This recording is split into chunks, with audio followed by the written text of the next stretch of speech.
Thank you very much. I just had a very productive meeting with His Excellency the President. The Somali delegation and myself, we're very pleased to have attended the South Sudan peace talks led by the President of Sudan, President Cumar Al-Bashiir.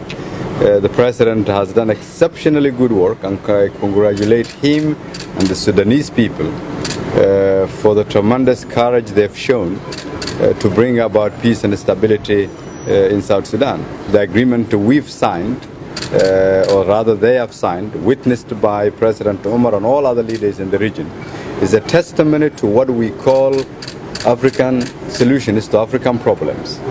And we're very, very grateful that the President has taken a leadership role, and the world has now seen that solutions are best found within the region and those who understand the contextual challenges we face in our region.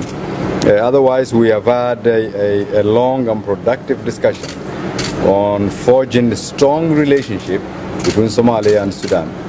There are roughly 7,000 Somali students going to different universities in South Sudan. There are thousands who have already graduated, contributing in rebuilding Somalia. And the President and I discussed how we can strengthen our relationship and work together on a long-term solution to help Somalia to recover itself.